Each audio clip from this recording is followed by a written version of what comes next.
Thursday night, they lost by 10 to Central Christian, 75-65. Now, they have won 3 out of their last 5 contests. This team plays their games close. 2 of their last 3 wins have been by a combined 3 points. Their objective of this game this afternoon is quite simple. Keep the game close and execute at the end for the win. If you pay attention only to this team's record, you might end up looking kind of funny when the clock hits 0. Welcome to LU Pregame. I'm Maurice Prince, joined by the coach in the box, Coach Gary Wood. Coach, Langton has been defined this season by defensive. This is a different team than last year's bunch. Yeah. They are stout on the defensive end. What plagues them is those lows on the offensive end of the floor. They've got to get better. How do they do that? Well, I mean, they're going to have to, again, continue to build upon the team concept, particularly offense. Right now, the defensive side is where their strength is. Of course, if you can't guard, you're not going to play under Coach Chris Wright. But then also, too, when it comes to offensive productivity, they just don't have that high-volume shooter like they did last year with Anthony Roy or the year before that when they had Harper. But, they just kind of have a number of different players doing it in a number of different ways. The last game we called together, it was Smith. Joshua Smith in Monroe. Bryce Monroe, those 2 guys kind of led the way. But it's a different combination of players every game. And right now, they just don't have that one player that they can rely on to give them, 20 a night. So you've got guys that are flirting around 10 points a game. So Bryce Monroe is the only double-digit scorer for this team right now, averaging 13.3. Right. McKinney, who's been hurt lately, banged up, averages right around 9. Then you got Jamison Epps, who floats around 8. Yep. But let me tell you, I can go down the rest of the roster. Any one of these guys, whether it be, Lotto, yep. Or whether it can be, who else am I missing here? It could be Igo Efe, who can also get close to scoring 10 points a game. Right. So you can get the job done. It's not just about having that 120-point scorer and then the offense just bogs down. Yep. But they've got to find a way to be more fluid. So if your Panhandle side on the other side of it, Panhandle is sitting on the second half of the Sooner Athletic Conference standings right now, averaging about 69.4 points per game, giving up about 68. Let me say that again. 69 scoring, giving up 68, a scoring margin of plus 1.3. Yeah. That tells you this is a gambling team.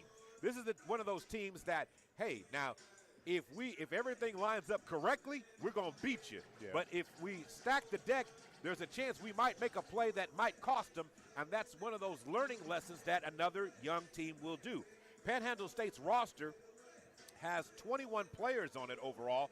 7 are upper class and 14 are underclass. That tells you all you need to know. So in game-winning situations, they lack the experience. Sometimes the emotions can get a hold of this team, and sometimes looking at the scoreboard is getting to this team. But let me tell you this team knows Langton very well. Oh, yeah. Well, back on 11-16, back in November, Langton won the game 64-61, but it came down, the Langtons were 4 points down the stretch until Bryce Monroe helped them outlast 64-61. Now, they were trailing by that 1 point until Monroe hit a fadeaway jumper in money time and clutch time to get the win. So, Panhandle's role is easy. They watched the tape on Wayland this past Thursday. Yes. Gary, they're coming in here saying, we don't have to blow Langton out. All we got to do is be right there on the front porch, and they might open the doorway and let me walk in. Most definitely they will, and if Langton has a bad half like they did in the first half against Wayland, this could be a situation where Langston's going to have another real hard, grinder of a game, just simply trying to get the W tonight. And that's where Langton is finding themselves getting frustrated on the offensive end, because there have been grinding games. Yep. Because these teams are finding new ways to get things done. It has been difficult for them to always keep that continuity going on the defensive end. Because at some point, when you keep missing shots or you're not getting offensive touches and that, it starts to affect the defense. And that's why the scoring margin that Langton is winning by, which is plus 10, is not by plus 20. Normally a team with the defensive rating that Langton has should be around 20 to 30 points in point differential. But because of that, Yeah, That's why it's so close. Yeah, we don't have that marquee score. And then also, too, what's going to make things a little bit interesting, one of the better defensive players as well as also, creators for the Lions basketball team, Mario McKinney, he's going to be out tonight nursing an ankle injury. So with that being said, it's going to come down to the guys' other opportunities to see how this plays out. But Eagle F.A., he is suited up tonight and is expected to play. And he did not play Thursday. So let's turn it over to public address announcer Gerald Busby to announce the starters for Panhandle. 6'8" guard number 1, Jerry Bushnell. 6'6" guard number 4, Billy Nivey. 6'5" guard number 15, Amari Brown. And 6'11" center number 35, Bryce Langford. Head coach of the Aggies is Charles Mill. Assistant coach Mackenzie Fessler.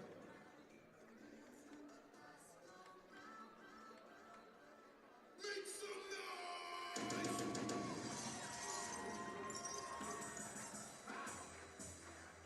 And now let's meet the starting lineup for your 8th nationally ranked Langton University Lions. 5'10" guard from San Francisco, California. Number 1, Bryce Monroe. 6'7" forward, number 2, Jamison Epps. 6'3" guard from Cairo, Egypt. Number 3, Amaro Lotto. 6'9" forward from Dallas, Texas. Number 11, Joshua Smith. The 6'5" guard from Philadelphia, PA. Number 15, Aaron Warren. Nice. All right, to go ahead and confirm the starters for tonight. For Panhandle, first of all, I got it, Gary, will be Vyson Miller, number 0, the sophomore. Number 1, the junior, Jerry Ashnab. Then number 4, the junior, Abdullah Dabi. Then number 15, the sophomore, Amari Brown. And then number 35, the senior, Bryce Langford. And head coach Charles Belt. Who are the starters for the Lions tonight? Yeah, for your Lions tonight, starting at point guard, number 1, Bryce Monroe. Starting at forward, number 2, Jamison Epps. Starting at 2 guard, number 3, Amari Lotto. Number 11 at forward, Joshua Smith. And number 15, power forward, Aaron Lemon Warren. Warren getting the start tonight. Great game that he played against Wayland. And to me, he does a little bit.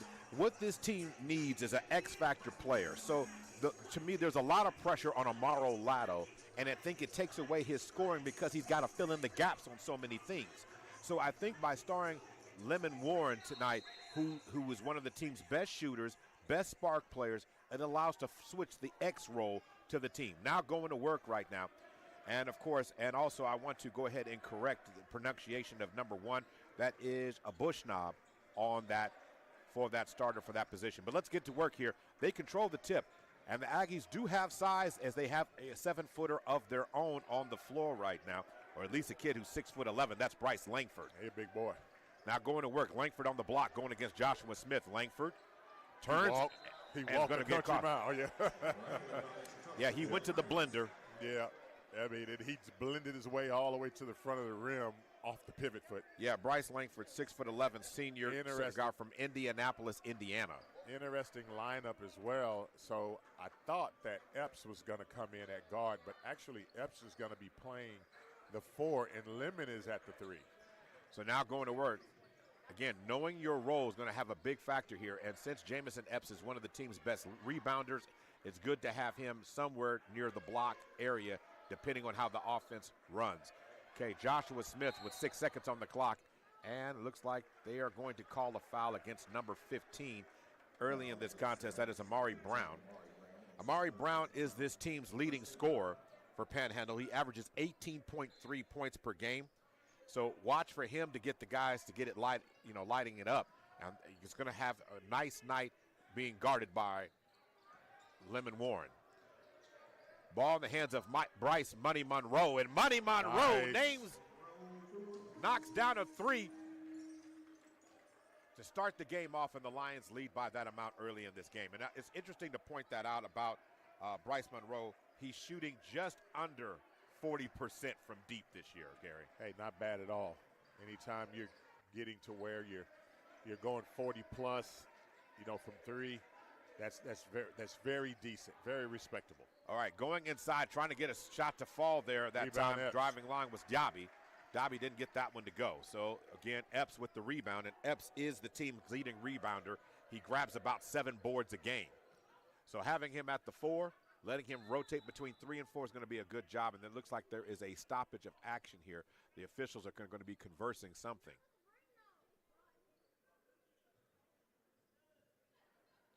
And again, tonight is HBCU night here at Langton University, so it's going to be an important detail that if you want to get out here to get a limited edition, freshly designed, limited HBCU shirt, as they tie it up with the Oklahoma City Thunder, it's a good night to be here.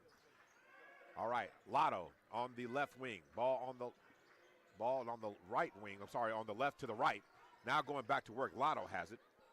Lotto turns and fires for 3, shot no good. Joshua Smith contesting, rebound, and Lemon Warren ends up with it, and that was a foul there by Vyson Miller. Vyson Miller, 6'4" guard out of Lubbock, Texas. Going to work right now. So first personal foul, team foul number 2 for the Aggies. 17:46 to go before the end of the first half here.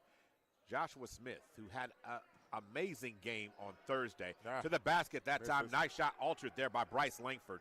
Going back to work, stutter step dribble outside. Lotto applying pressure to Vyson Miller. Step back 3-point shot is no good. Langford gets the rebound, and this time he's going to draw a contact against Lotto. No, it's going to be a jump ball. That was a jump ball situation? Yeah, jump ball situation. No? Oh, no. No, they call a foul. Okay. They're calling against Langford. Yeah, Bryce Langford. That's what I thought. It was a foul. Team foul number 3. So we're barely 2.5 minutes into the game, and right now the Aggies have already garnered 3 fouls early in this contest. Lotto with the ball. Over to Joshua Smith. Right wing up top to Monroe. Monroe with the only basket in the game thus far. Inside cut to Lotto, and Lotto score. What a brilliant pass as he put it on a rope. Jamison Epps did on that one. 5-0 on that one. Epps with the assist. And to me, Gary, I like this lineup because I told you it's going to take pressure off Lotto so he doesn't have to do a lot of, I'm not going to say heavy lifting. I'm just interested to see how this lineup continues to play together. Yeah, well, substitution now. So much for me. Well, just Lemon Warren's substituting out. They're bringing in. Chris Wright brings in a lineup. He just had no idea I was going to make that comment right there before he made the substitution. Cameron Bryce is in the game. Yeah, Cameron Bryce. So back to work here. 17:04. So needing to get the ball inbound, and they do now to a Bushnab, being covered by Lotto. Lotto bumps him, and they're going to catch Lotto with that one because he kind of threw his shoulder into it. Blocking foul. First foul against the Lions. So Lions picked up their first team foul, 16:52 to go. Maurice Prince and Gary Woods on the call. Glad that you're with us this cold afternoon, but we're glad we're warming up your mobile device with a good stream of Langston Lion basketball, presented by right here on PPBC TV. Inside the lane, trying to get that, and again, it's going to be a blocking foul. Yeah, they're going to call that on Smith. So Joshua Smith getting called with the foul here, and that's team foul number 2. So again, going airborne there. And Amari Brown, the team's leading scorer. Again, I told you earlier he averages 18 points a game. He is the only Aggie that consistently gets a number like that. Back rims that first one. Ego F.A. steps into the game for Joshua Smith. So Ego F.A. getting into the game this afternoon, the senior. Steps up to the line now. Let's see how he plays. He's been dealing with an ankle injury. Let's see how, mentality-wise, does he come to play tonight, Gary? That's going to be a big factor for the young man.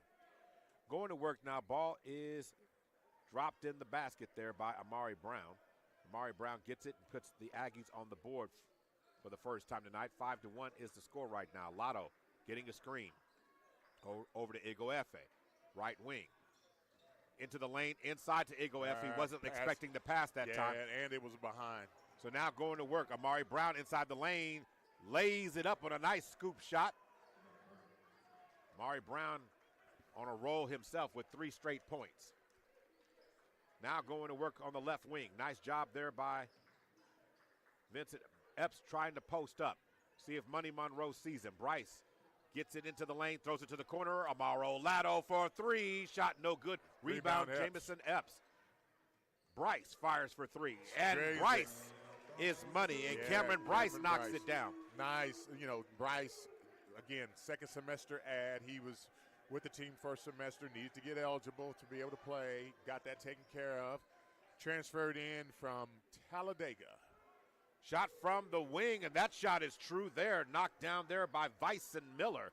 He gets his first 3 of the afternoon, and the score is now 8-6. Lions up by 2, 15:42 to go in the game. The game kind of changed here when the long ball, but after a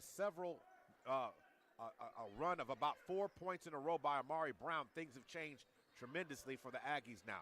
Going to work, Bryce Monroe shooting it. Rims out. Against Bryce Langford. Langford pulls down the rebound, and back to work goes Bushnab. Coming across the timeline now goes Amari Brown going to work on Bryce Monroe. Yeah. It's a tough matchup right there for Monroe. See if he can hold up. Monroe was dealing with some cramps, and he's going to get caught with a double dribble. But Monroe was dealing with the cramps on Thursday night, Gary. Yeah, he played a lot of minutes. He played a lot of minutes, but is there a bigger heart on this team other than Monroe? Would you say that? Nah, that guy plays hurt. He plays tired. He plays one leg, no legs, 2 legs. So you can't get him off the floor. Yeah. Because if you want to play, that's you want to be on the floor. And I hope he got his pickle juice. Into the game again, making his second debut in front of the home crowd, Tony Hunter. Nope, that's not Hunter. That's in the corner it is. Oh, okay.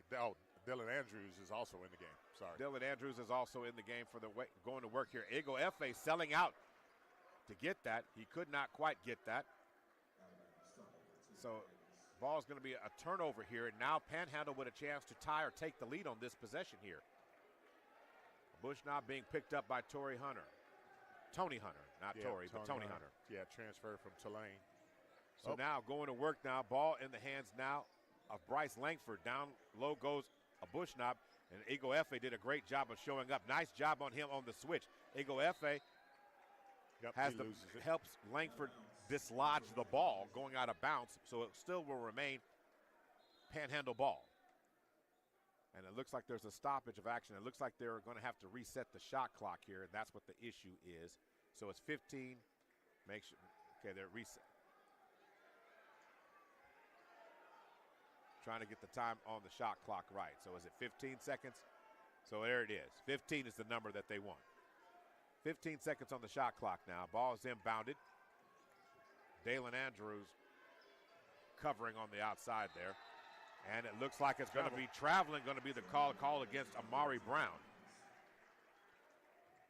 So now down to work goes Lemon Warren, who's back in the game.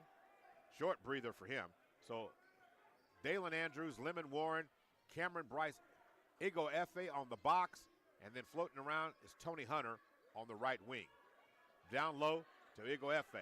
Ego Efe, spin move, turns, fires, hook shot, no good. Back tap by Lemon Warren, controlled by Tony Hunter, who swings it to the corner. Dalen Andrews for 3. And Dalen Andrews drains the 3. Give me 1, 2, 3 of those right there for Dylan Andrews.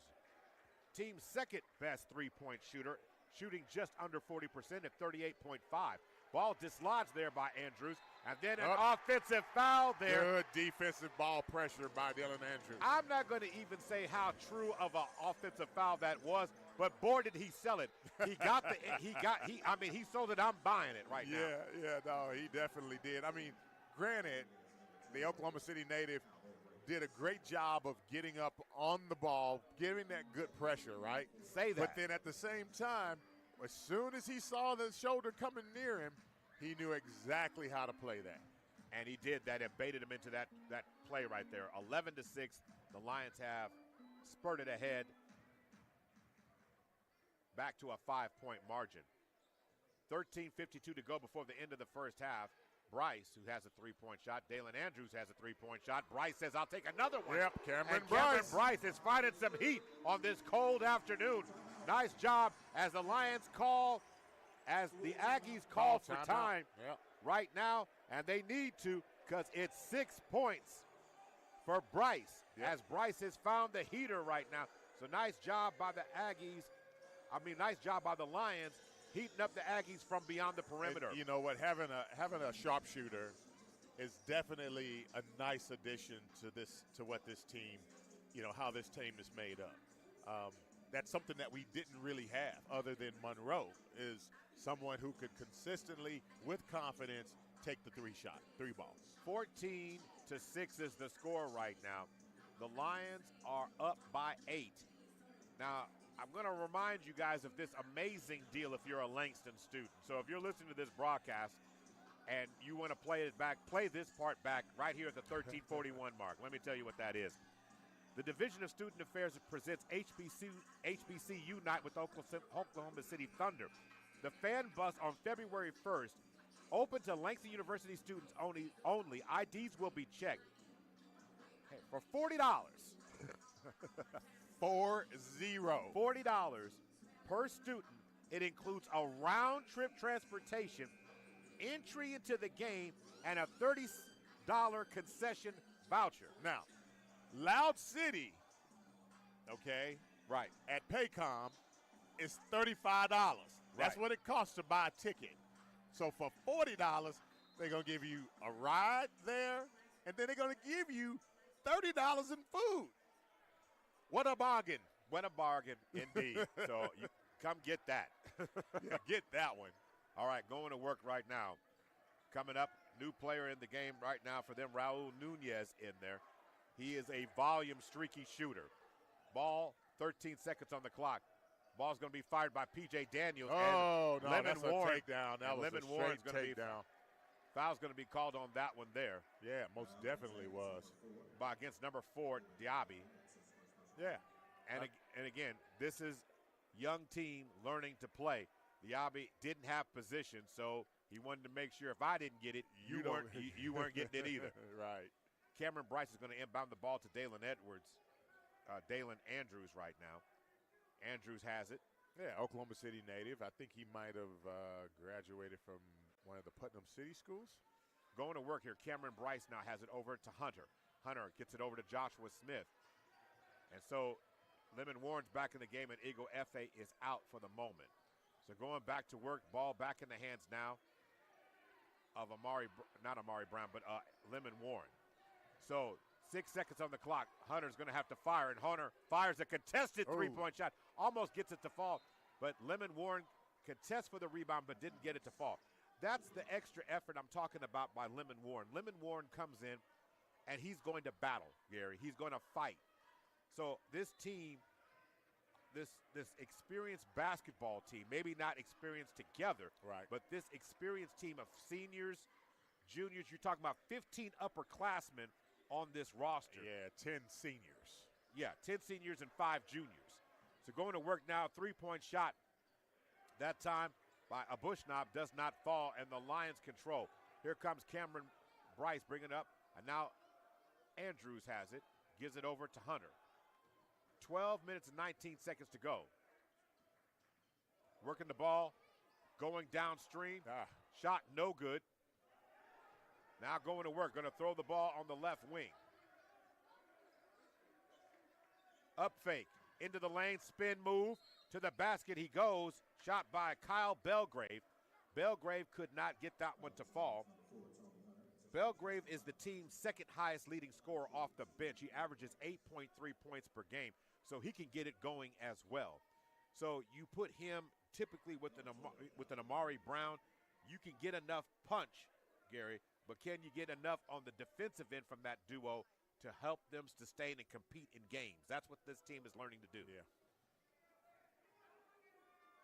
So shot does not fall there. Kyle Belgrave kind of did not like the rim on that one. He wanted to talk to it a little bit, say, hey, man. Yeah, I know, right? That shot was more down than it was out, but the ball still came out of the cylinder. Sometimes those nets and those rims can be so unfair. Yeah. Belgrave steps back up to the line. Shot is up. Rims that out one he front rims that time. Smith on the rebound. So Bryce Monroe is checked back into the game along with Joshua Smith, Jamison Epps, Amaro Lato, and also Aaron Lemon Warren on the floor right now. Oh, they got a mismatch in the low post. So now Joshua Smith going to work on the inside, double team coming. They're going to swing it over, up fake, drive inside, goes Lemon Warren, pulls up with the mid-range game, shot no good that time. And there's going to be a foul underneath. They're going to catch Lemon Warren that time. Yeah, they are. Lemon Warren's going to pick up a foul. I do believe that's Lemon Warren's first team foul number 5, or maybe number 4. It's team foul number 4 against the Lions. 11:36 to go. The Aggies have 5, the Lions have 4. To work now, working the ball around the left wing. Nunez is going to get caught. Lemon Warren's going to get caught with the foul there. So Lemon Warren then picked up another foul. That's foul number 2. He immediately hits to the scorer's table, and it looks like Cameron Bryce is going to check back in. Yeah, and Darius Hughes. And also Darius Hughes comes in for Joshua Smith. Smith, 16 points, was a surprising 16 points to me because you didn't have your regular lineup and scoring came from different places. Contact's going to be made right now. Let's see here what they're going to catch. 23. Yeah, they're going to call it on Cameron Bryce on the hole. So that's team foul number 6. One more foul, and the bonus is coming for the Aggies. 11:23 to go. Again, contact in the lane, and a nice job. Again, nice job on the rub screen there that opened the doorway for Belgrave to get an easy basket. Leads back down to 6. Monroe across the timeline now.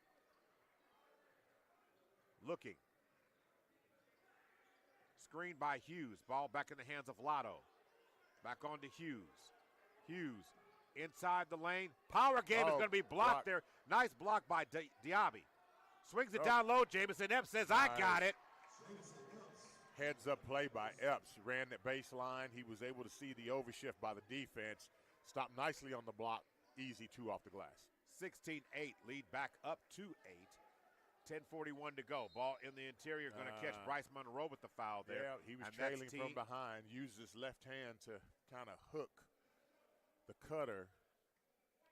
That's what happens when you get out of position defensively. So to the free throw line now goes Mike Carter, the sophomore who gets in there from Baton Rouge, Louisiana. Interesting point enough when we start talking about the way the Aggies are influencing their offensive game right now. Gary, they're doing a lot of cutting, but they're doing it from different spots on the floor.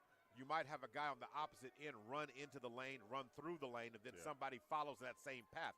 And if you're not alert as that shot, the front end of the one-on-one is missed, Jamison Epps picks up the rebound, you'll find yourself always chasing and not being able to stay with your man. If you're not watching, you get caught ball watching here. Andrews, and again, Lotto had an angle on Andrews right there. Didn't want to seam it right there. Oh, lost the ball almost. And now Hughes recovers the errant pass. 10 seconds on the shot clock. Going to throw it back out to Lotto. Lotto with the screen. Lotto over to Bryce. Bryce fires another 3. Bryce almost gets that one to fall. He's got 2, would have had 3. So right now, the momentum starting to turn in the direction of the Aggies as the offensive end has not been rim unkind to the Lions here on the last few possessions. Driving down is Belgrave. Belgrave tips it to the outside. In the lane, driving, contact, will be a foul, going back to the free throw line, shooting 2. And this is how the Aggies are going to keep the game close. They are attacking the Lions on the block. You know, they're getting that step, Gary, and getting easy baskets. Yeah, they are. I mean, and also, too, the type of offense that they're running, right? I mean, as soon as the Lions went to man-to-man, immediately Oklahoma Panhandle State moved to a read and react sort of offense. Well, or either is it that or is it screen and roll? Well, they're not doing a ton of screening. They're doing some switching and stuff. They're forcing switches, but it's really more of a read and react. So the 3-man game is typically up front. The off players are looking and moving and rotating, but what they're doing is they're playing off of either the trailing technique of the defender, or if they see the numbers of the person guarding them, they instantly make a cut towards the basket. That's what makes it read and react. Jamison Epps gets another rebound. Dalen Andrews across the timeline now, drawing a screen from Hughes. Andrews downhill is going to lose the ball right there by Belgrave. Belgrave has had a big-time impact in the game since he's come off the bench. Going to work now, Okay. ball in the corner. Now driving. Pass cut. Shot in the middle. A bank shot. Bryce on the rebound. Nice shot attempt there by P.J. Daniels. And it looks like there's going to be a timeout called on the floor here, a 30-second timeout being called here. Is it by the Lions? I think it's by the Lions, but I'm going to make sure it is. So Yeah, it's a it 30-second timeout by the Lions. We'll stay right here. Overall, Gary, in the first half of this game thus far, the Lions are shooting 6 of 16, 37.5%. Panhandle's 3 of 8, 37%. Yeah. So where's the difference? The difference is the free throw line. Ask me how many times the Lions have been to the free throw line, Gary. How Ask me. many times? How about the same amount of money we're going to walk out of here with today? None.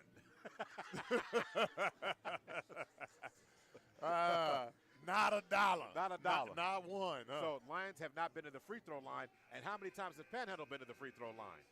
Quite a few. I'd say almost 10. It's 7. Oh, wow. So that's where the game, that's why the game is not excelling. Right. Why the Lions are not up by 10 or more.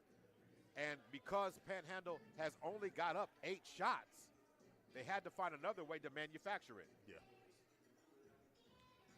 So now going to work, the Lions will inbound the ball. And who's on the floor? You've got Lotto, Joshua Smith, Lemon Warren is back on there along with Epps and Bryce Monroe on the floor right Well, we now. got 3 Bryces out there. We got a Cameron Bryce, we got a Bryce Monroe, and we got for Panhandle, Bryce Langford. 3 Bryces. Now, is he back on the floor yet? No, Okay. he's not back. He's sitting over there with a top on. He might be done for this first half. All right, going to work right now. Turning fire on the elbow. Jumps out by Jamison Epps. Shot no good. Contact underneath here. Let's see what the fouls Coach didn't like that shot by Epps. So, it was a turnaround contested shot. So Off of one leg, you know. The foul's going to be called against number 12. I do believe that's Kyle Belgrave getting called with the foul. Team foul number 6. Yeah, the Lions, they need paint touches. So now going back to work as Lotto fires Air ball. a 3, and that shot no good. Jamison Epps gets the rebound, and then he gets fouled. So 1-1 as they will be in the bonus now. But Jamison Epps back to the free throw line. Jamison Epps so far in this contest right now has just a bucket. Let's see if he can knock down a couple of free throws. And now we have our first Lion attempt at the free throw line. At least it's good as he knocked that one down, Gary. Yeah. I don't like it. We have a scoreboard here on our screen, and I don't like it when the free throw column ain't got nothing in it. Yeah. Well, like I said, it has a basket in there now. And, again, we were talking just about that. Those paint touches that Oklahoma Panhandle State been getting them to the free throw line is how they are able to stay in this game. But they trail by 10. Jamison Epps goes 2 for 2 at the free throw line, pushes the lead to 18, and the lead is now 10. Oh, and again, switch. Confusion and not communicating, and Bryce Monroe hits the deck, and somehow, some way, guess who? I'm telling you, since he came into the game, this young man has been simply sensational getting there, and that is Belgrave back with another basket for Panhandle. In fact, if I'm not mistaken, on Belgrave itself, that's his first basket, but he's been to the free throw line a couple of times tonight. Going to work now, Joshua Smith with a nice move inside, and Joshua strong Smith finishing move. strong at the basket. Yes. He faked right like he was going to the lane, but then he went baseline, put the defender on his back, and up off the glass nicely. Channeling my inner Bill Walton. There you go, big man. Yeah. 20 to 10 is the score of the Lions, up by 10, 8:03 to go. Yeah, there's a high pick and roll, They're going to catch three-man Joshua game. Smith on that one. So Belgrave drawing a foul against Joshua Smith. He's going to go back to the free throw line, shooting 1-1. Nice job overall for Joshua Smith. I just like this young man's game continued growth and development. Showing us a little something on that last one. Showing me a little moxie. Showing me a little swagger on that one. Yeah, Smith has only played 1 year of college basketball. This is his second year. Right. It's going to be scary, because he's going to actually have like 3 years of eligibility. So he has the potential to really be one of those Langston greats and maybe even have his name out there in the Hall of Fame. All right, going to work right now. The shot is knocked down by Belgrave. Belgrave knocks that down. Officially, he has 5 points on the night thus far. He is the team's leading scorer, and he came in off he started this game. I said he was off the bench, but he was a starter in the contest. What it was is he basically started asserting himself, and we'll have to see if the two-man team between him and, again, Amari Brown, who's back in the game, can get things going. The Lions, on their next foul, will be in the double bonus. We'll put the Aggies in the double bonus. Lemon Warren's going to lose it right there at the elbow, but regains possession. Now, trying to find some airspace to operate is Tony Hunter. 9 seconds on the clock, and then trying to thread the needle. Bryce Monroe going to get the ball back in the hands of Amari Brown. Amari Brown kicks it back out to the left wing. Belgrave is flashing there on the block. He's got Bryce Monroe on him, and the Aggies are not trying to actively get him the ball. So Joshua Smith now tells Monroe to switch. Ball in the hands now of Diaby. Diaby trying to get the ball in the hands of Belgrave. Ball in the box now, and then trying to fire. Nice job by Joshua Smith, but it didn't matter. Better shot by Mike Carter. Yeah, that was a good up and under move by Carter. So right now, caught Smith up in the air. That read and react version of the offense by the Aggies is putting the Langston guards on the block against taller forwards, and they're finding a way to get easy shots, and then they're even getting easy shots against the Langston bigs.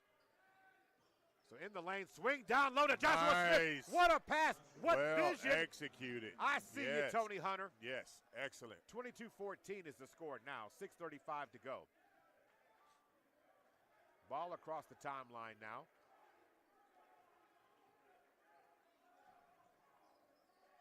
And the ball is going to get out by Lemon Warren. Deflected out of bounds as Caleb Stevens tried to throw that ball. Lions make wholesale substitutions now. Cameron McCoy getting his first action tonight. Darius Hughes returns. Cameron Bryce returns, along going with Bryce Monroe and Tony Hunter on the floor right now. 6:24 to go before the end of the first half. The Lions asserting themselves, but the Aggies still got a lot of fight. Ball working around the perimeter on McCoy. And shot clock violation. No one looking at the shot clock. Great defensive stand by the Lions. So as it stands right now, it's 22-14. And the Lions are going to have to inbound the ball. So here comes Cameron Bryce.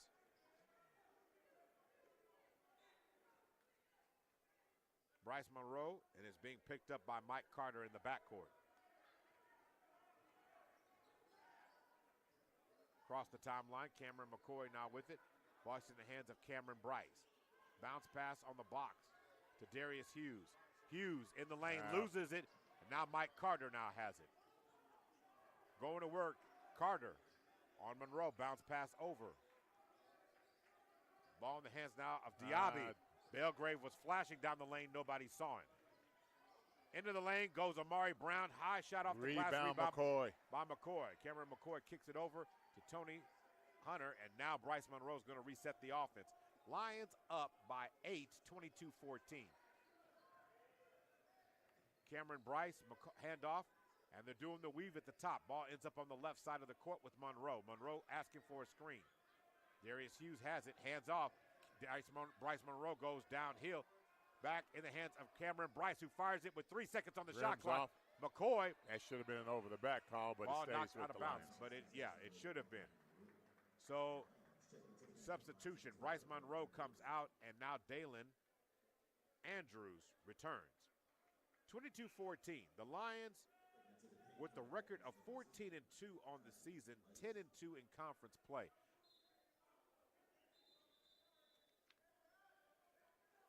Currently number one team in the SAC. Number one team in the SAC. And looking at how things are playing right now, although the Lions did beat Wayland Baptist this past week, there is someone still nipping at their heels. It happens to be Nelson College. Spin move inside, and they're going to catch. Darius Hughes was trying to put him in the washing machine. Foul's going to be called against Taki, I want to say Chavis. Or Chivas. Let me say, make that. No, it's Chavis. I'm just going to go with Chavis. So Chavis with the foul. Team foul number 8, sending Darius Hughes to the free throw line. Hughes has not got into the scorer's column as of yet, but that can change. Front rims that one, the front end of the 1-1. So the rebound pulled down by Carter. Back in the hands of Bushnab. Bushnab has it on the left wing. Bushnab swings it over. Ball in the hands now. Back of Amari Brown. Amari Brown being covered by Cameron McCoy. Ball into the corner, and they're going to call traveling violation against a Bushnab. So it will go back to the Lions.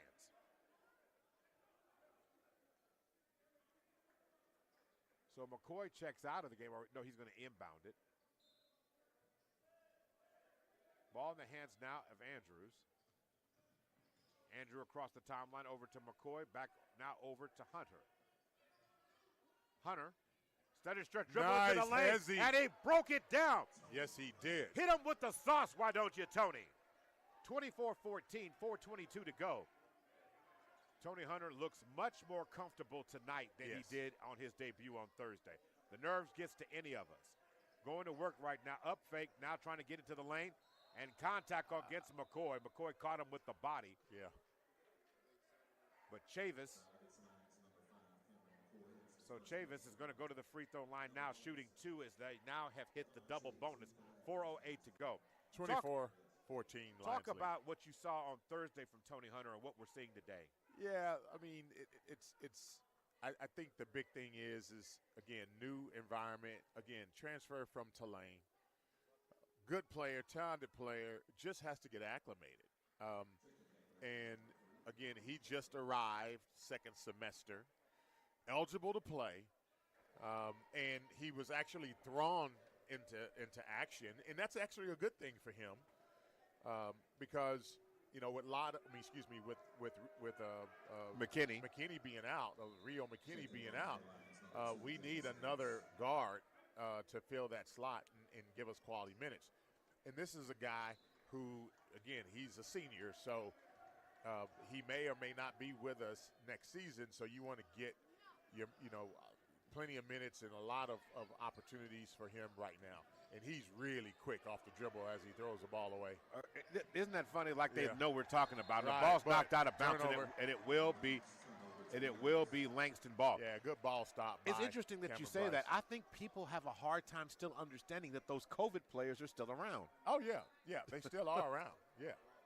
So there are players with still eligibility that from the COVID, even though it happened 4 years ago. 5 years ago now, the years of COVID, but there were players still affected who still have eligibility. Now there's less of them now as Cameron Bryce misses it. Jamison Epps somehow, some way, in a sea of red, jumped out of nowhere and still grabbed that rebound. Yeah, that was actually a good rebound by Epps. But anyway, you were talking about COVID. Yeah, it's 2025. This is the 5th year. And if you were in college, you were granted that status. Right. Epps or on your way. You were granted that status. Jamison Epps now has 6 points on the afternoon. And what I like even better, or maybe that's 5 points on the afternoon, but more importantly, I like it that he is still 3 for 3 out the free throw line. I want to ask you a question, Gary. Now, this is just an opinion question for those watching on PPBC TV. In fact, if you want to post something on the feed on that, you can do this because I'm going to put that question out there right now.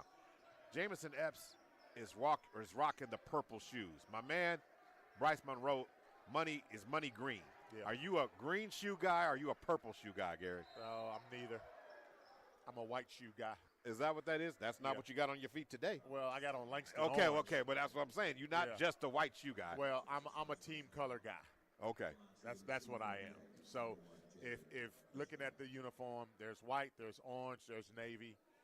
You know, I'm a big fan of, the shoe matching the uniform. That's just me. That's just my old style. School. You're old school. And honestly, even more so, I'm a bigger fan of everybody wearing the same shoe and the same color sock.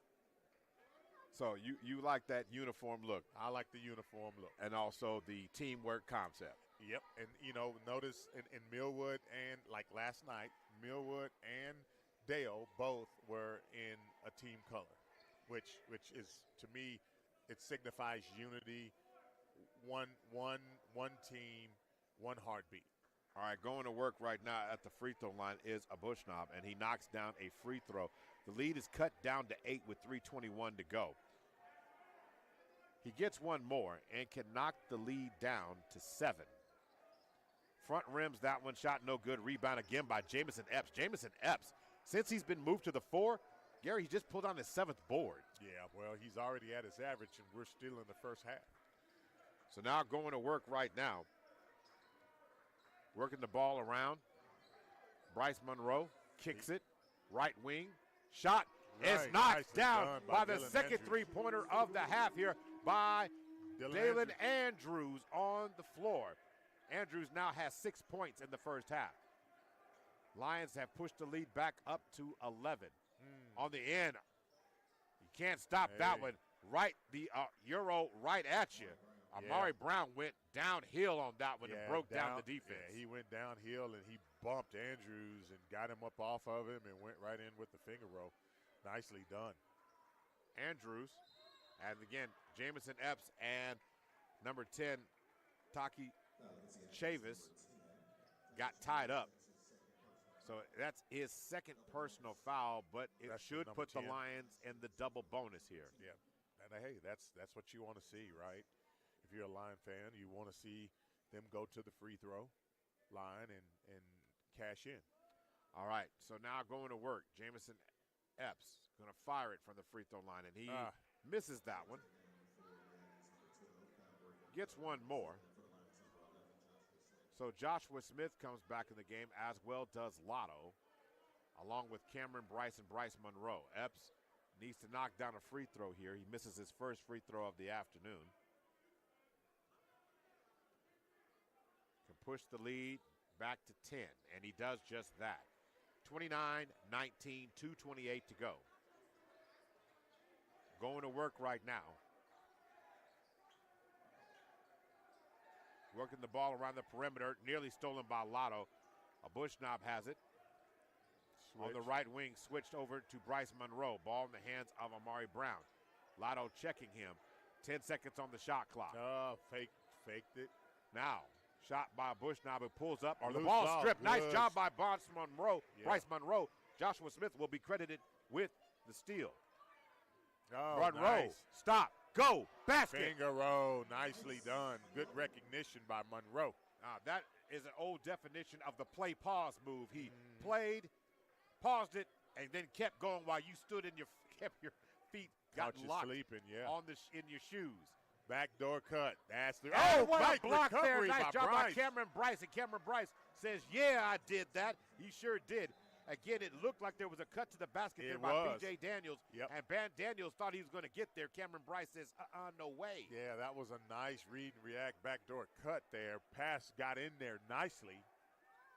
But Cameron Bryce recovered, was able to get up, stick that thing off the backboard. Okay, going to work right now. Ball on the box. Amari Brown backing in Monroe. Turns and fires to Mike Carter. Carter does not knock that one down. Amaro Lotto with the rebound. Rebound Lotto. 31-19, Langston Lions to go. Langston Lions trying to get another basket on this possession. Bryce Monroe again drives to the basket, draws contact. I don't know if he catch Belgrave or did he catch Mike Carter on that one. Monroe a little slow getting up. Seems to be okay. Foul's going to be called against Mike Carter. Mike Carter's first personal foul, but double bonus. Bryce Monroe to the free throw line. Will be shooting 2. Trying to walk it off a little bit. He's a little gimpy right there. Yeah, that floor doesn't give. When you hit it, you know what, Gary? That floor doesn't give. Listen, Gary, people don't understand. You've fallen on a lot of hard surfaces in your athletic days. Oh, God. Tackling on the football field. Yeah. A little bit on the basketball court. So you've seen a little bit of each type. Bryce Monroe knocks down his first free throw of the afternoon. Oh, to be young again. He is the 4th Lion now with 6 points in the first half of this one. Bryce Monroe can be the high Lion with 7 if he gets this to fall. Shooter's roll. And he does do that.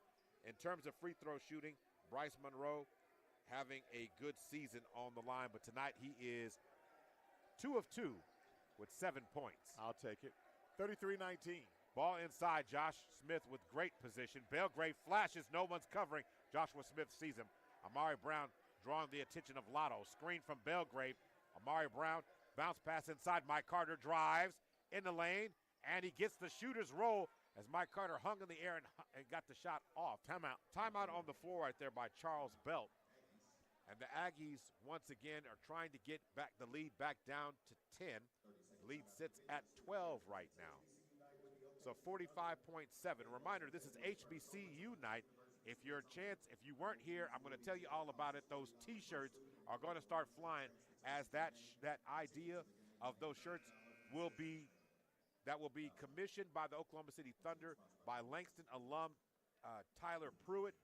She designed this shirt, and it's going to be a collectible. So I guarantee you're going to get this shirt, and some students are going to say, how much you want for it, Fitty? Fitty? You know, I'm just saying, it's collectible. It's a collectible.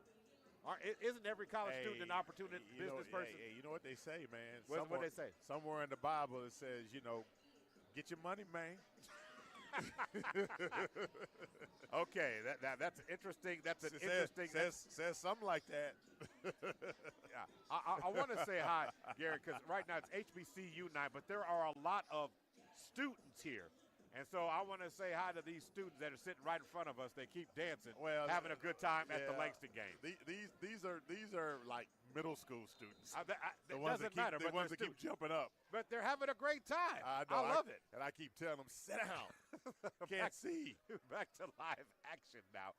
Now going to work. Ball on the block there.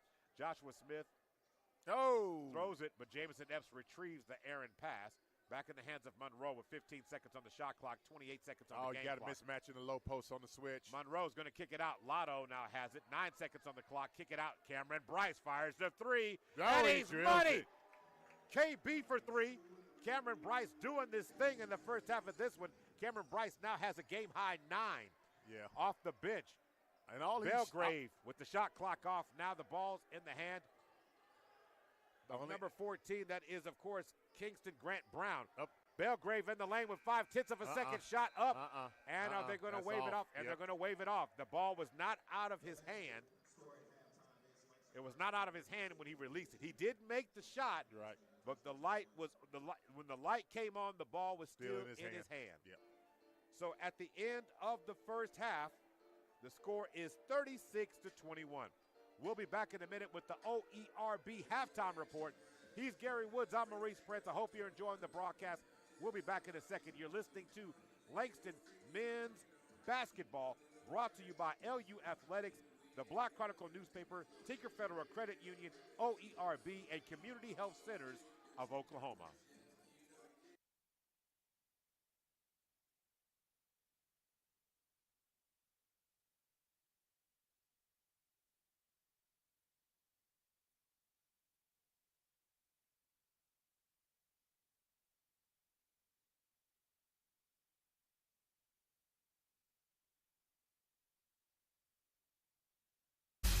We produce.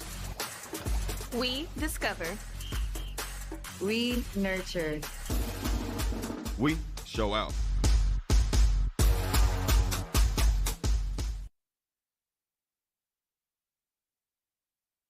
Hi, I'm Mike Rowe, and it never fails. Every time I visit this state and talk to the folks in the energy business, I learn something world-changing. The technology here is bleeding edge, and so is the focus on the environment. As for the people, they're among the smartest, most innovative, most talented workers I've ever had the pleasure of meeting anywhere. They're busy keeping our modern life going. Not a bad career choice, if you ask me. See their stories at oerb.com/micro. We excel. We restore. Nosotros restauramos. We educate. We win.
Welcome back to the OERB halftime report.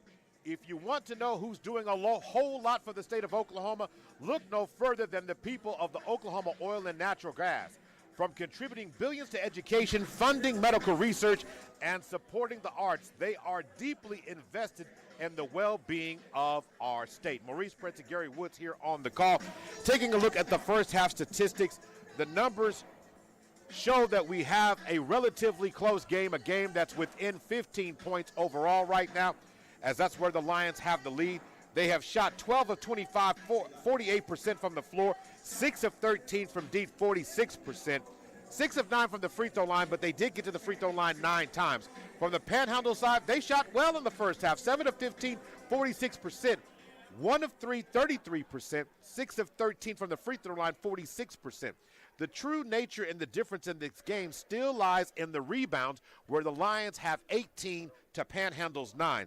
As far as bench points, the key statistic and the game part I want to pay attention to more than anything else is second chance points.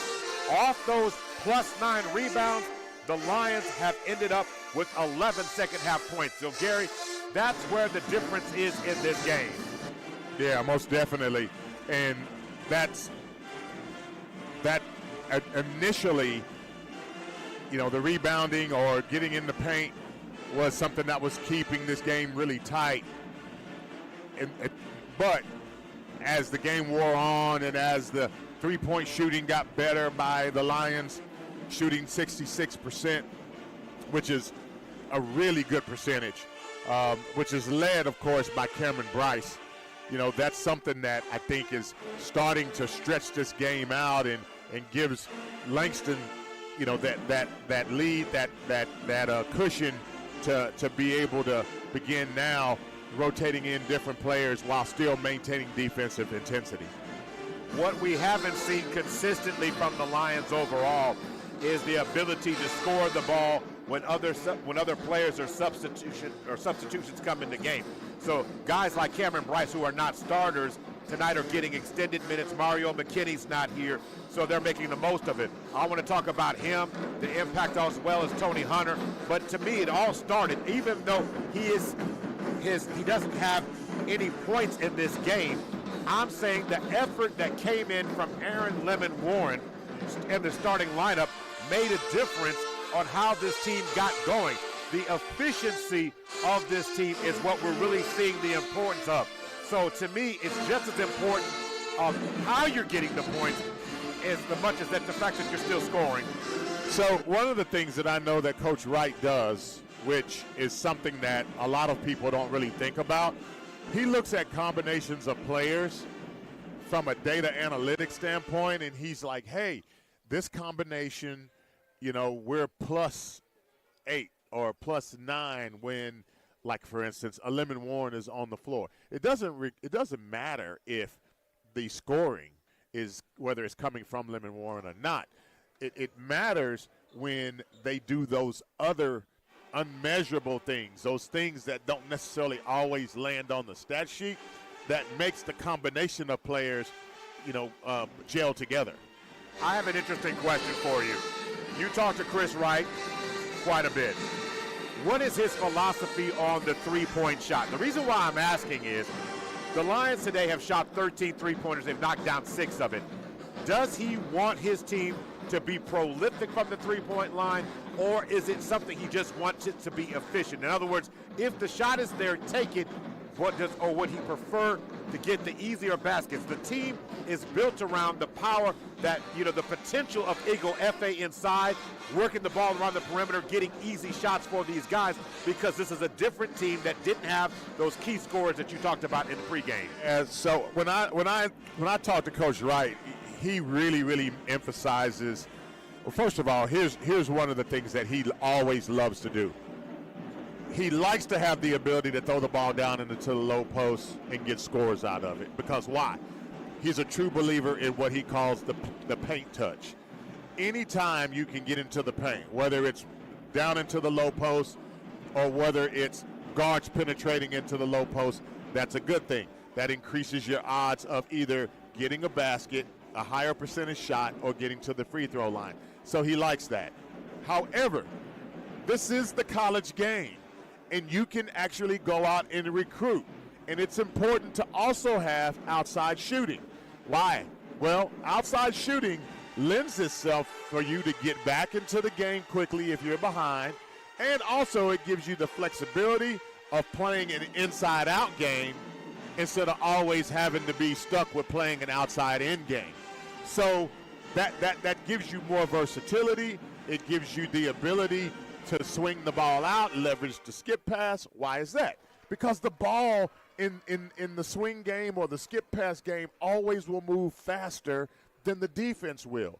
So when you look at those various elements to the basketball game, it helps to have outside shooting. It helps to have a penetration game. It also helps to be able to get down into the low post, into the paint, and see if you can't double your chances of getting a point or some points every possession. If you're Charles Belt, for the head coach of the Aggies, this is what you have to say. If we rebound better, we can still score with this team. They played a close game against this Langton Lion team before. But right now they've got to find a way to get guys going like guys like Amari Brown. Amari Brown is this team's leading scorer who averages 18 points a game. He's sitting at 3. Belgrave is their second highest scorer. He averages 8. He's got 6. So you got Belgrave performing up to form, and then you've got everything now set to go here, and the clock still hasn't run yet. The officials are going to see that right now and see if they can get that going on here. But as it stands right now, okay, now the clock's going, so they're not going to stop action overall. But, Gary, my point simply is here at this point in time is that you've got to find, if you're Panhandle, a way to get some easy offense, rebound the ball on the misses, and get back to work. Now we got the original starters back on the game, including Bryce Langford. Nice somehow, job. some way, Joshua Smith gets to the lane and scores that basket. Well, actually what he did was he went like he was going to set up a screen, and then he faded back. So he brought his defender up, and then he faded back down on the block, and lo and behold, he was sitting there by himself. All right, going to throw the ball ahead, and Amaro Lado left home without the luggage, and Amari Brown on the other end gets the easy basket. Yeah, we don't want him to get going. So now going to work here. Ball in the hand right now. Steady dribble by Bryce Monroe. Bryce Monroe with 7 first-half points. He was the second highest flying line behind Cameron Bryce coming off the bench. Good isolation right here. Joshua Smith he didn't finish it. Put him in the blender. Wasn't able to get that one to work to fall there, but a nice job there by Joshua Smith, showing that he still got some for Mr. Bryce Langford right there. Oh, man, I tell you what. I mean, he put him in the blender and spun around, and Langford was looking at it like, hey, where did he go? Now going to work right now. Diaby is going to get the ball back in the hands of Amari Brown. Amari Brown, after I said he had 3, he has 5 now. Lead is 15. So now looking for some space to operate, ball down low, and Bryce Langford has it. Langford turns, fires, shot no good. Rebound, Jamison Epps. Jamison Epps just grabbed his 8th rebound of the night to go along with his 6 points. Bryce Monroe sets up the offense, and we're set to go again.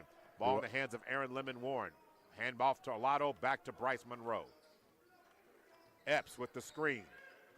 Monroe with the switch. A nice double screen there. Monroe had a chance. Going to throw it in. Joshua Smith. Oh, that's goaltending. Going to be a goaltending as Bryce Langford caught it in the net. And that was a nice game. It was at pace, nice offensive flow, nice offensive rhythm. Yeah, it definitely was. I mean, I saw that one going all the way. And, again, that's the sort of game that Langston's going to have to play on the way to Kansas City. Turnover, steal by Jamison Epps. Epps, bounce pass over to Monroe, and Monroe's shot is going to be blocked by Diaby. Diaby sent that. Turnover. The ball's going to bounce off the leg there of Dyson Miller, and it will be Langston ball. Good sportsmanship pulled up by Jamison Epps, and he and, of course, Diaby shared a laugh after the block and everything. Nice job there. Diaby did sky to get that block against Epps on the play. Against Monroe. He blocked Monroe's shot. Let me correct that. So Monroe has the ball now, standing on the logo. 18 seconds on the shot clock. Joshua Smith comes out high. Joshua Smith fires, and the mid-range game. Joshua Smith is starting to roll here. He's the first line in double digits again, Gary. He's got 10. Yeah, it's going to be hard for Langford to try to keep up with Smith. I mean, Smith is too quick, so highly active. The pick and roll game, the range, he's going to pull Langford out away from the basket, which the reason why you have a 6'10 guy is to put him in front of the rim. All right, so we got 3 free throws coming for Amari Brown as Lemon Warren picks up another foul, guarding him. That's foul number 3. So to me, Amari Brown has a chance now to do some work at the free throw line. Misses the first one. He's going to get one more. 17 minutes to go left in the game. Plenty of time. Lions up by 15.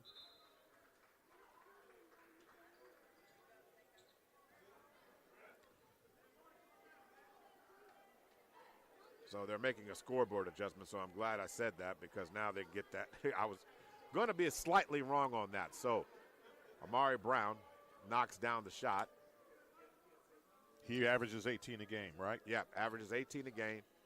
And right now he just knocked down 2 of 3, 42-25. And so up tonight, on the night so far, Amari Brown should be up to 7 points. And he had 3 just a little while ago. Jamison Epps up top the circle. Lotto being covered by Bison Miller. Now in the hands now. Steady dribble up top against Diaby. Man-to-man defense by Panhandle. So a foul's going to be called here on this offensive possession here. Foul's going to be against Bison Miller. So first team foul. Both teams have 1 foul apiece starting off the second half here. And there seems to be a need to get clarification here on something.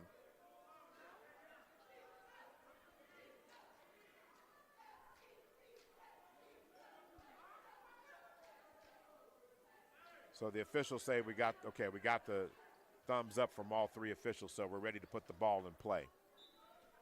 Cameron Bryce, who's checked in the game, gets the ball in the hands of Bryce Monroe. Monroe drives it in, and the ball's going to be deflected out of bounds. And nice job that time of rotating by Panhandle. And they're going to actually say there's Panhandle's ball. Wow. Okay. And again, Bryce Monroe saying, hey, you might want to look at that, Coach. I mean, it got touched by 2 Panhandle defenders before it went out of bounds. Not to be funny, but it didn't even touch a Langston cheerleader. Going to work now. Ball across. Trying to bring the ball across the timeline comes a Bushnop. Push off. Screen. Trying to get the ball back in the hands of Amari Brown. Amari Brown goes downhill, dumps it down low, and trying to finish with the reverse is Musgrave. And they're going to call a blocking foul down low against Josh Smith. Wow. Josh Smith is wondering, like, wait a minute, I was sitting here for a lifetime. Said, I bought real estate here and everything. So yeah. Smith comes out, and McCoy comes into the game now.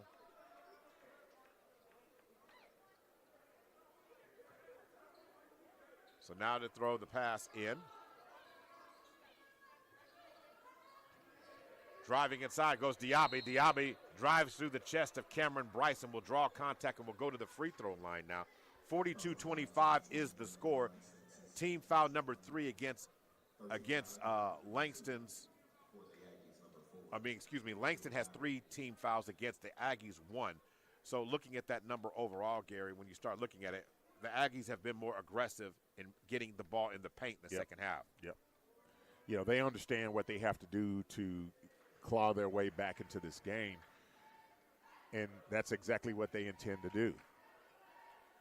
So, I think they may have one player on that floor that may have the green light to shoot, a 3 ball. And unfortunately, well, ain't no unfortunately, but it just so happens that player is also their leading scorer and their best penetrator. We have a lane violation against Cameron Bryce, and Cameron Bryce is asking the question, what are you talking about? So he's not even the low. Usually lane violations go to guys that are on the block, on the lane closest to the rim. Usually the guy who's sitting up by the free throw line isn't one who gets a violation. Cameron Bryce is still asking the other official exactly what are you talking about, as Diaby misses the second one Rebound, of his three. So coming down Epps. Epps picks up another rebound. Epps working very nicely tonight on his 9th rebound. Going to have possibly a potential to get a double-double out of Jamison Epps tonight. 42-26, Lotto's going to swing it back. Cameron Bryce with the up fake. Gets the ball back in the hands of Monroe with 9 seconds on the shot clock. Monroe drives. Kicks inside to Jamison Epps. Mishandles. And Jamison Epps is going to draw a foul there against Amari Brown. And the officials are calling a lot of the bump contact in the lane areas here. We'll see if they maintain the consistency of that call. 15:56 to go.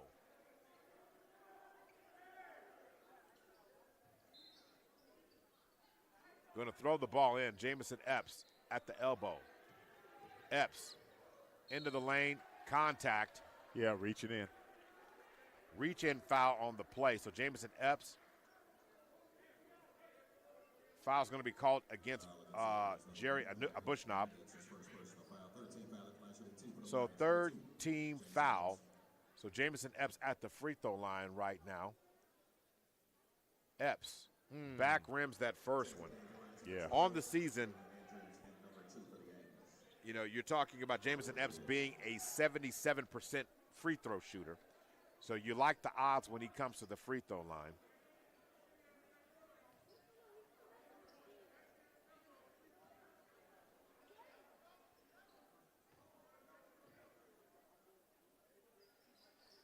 Epps' second shot is true. He kind of throws his hands up at himself like, geez Louise, there it is. Yeah. So 43-26. It's a rhythm thing, Epps. So now Diaby comes across the timeline being picked up by Cameron Bryce. Ball on the right wing, Monroe covering. Now trying to drive downhill, it goes Diaby. Diaby in the lane, the ball's going to be knocked. They're going to call Cameron Bryce says, I just tapped it free, but they're going to say he got some other part, maybe the arm or something on that play. So 43-26, Langston's lead is 17.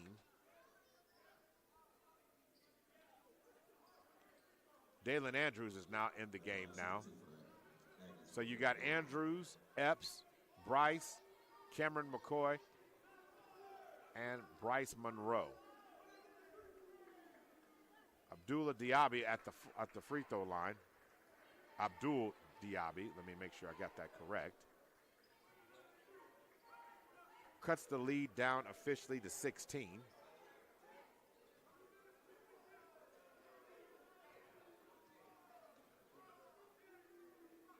Scoring with the clock not running, Gary, is something the Aggies would like to do a lot of. Oh, yeah. As the lead is now officially down to 15 points. Bryce Monroe back over to Dalen Andrews. Andrews gets it down to Monroe, who goes and works the reverse with the up and under the goal and lays the ball back in, pushing the Lions' lead back up to 17. Good possession by the Lions. So now, again, the Aggies contesting calls. It's a full timeout, and we'll take one here as well. You're listening to Langston Lion Men's Basketball, sponsored by LU Athletics, the Black Chronicle newspaper, Community Health Centers of Oklahoma, Tinker Federal Credit Union, and OERB. We heal. We produce.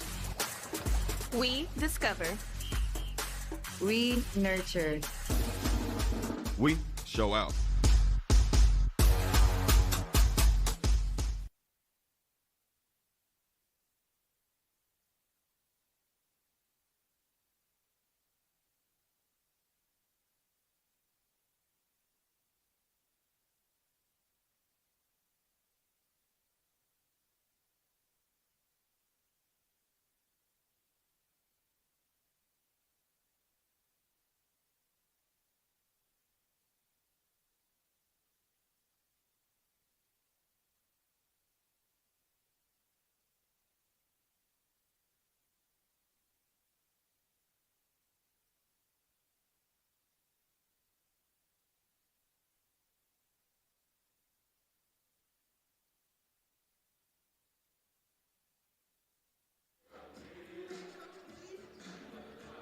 Welcome back.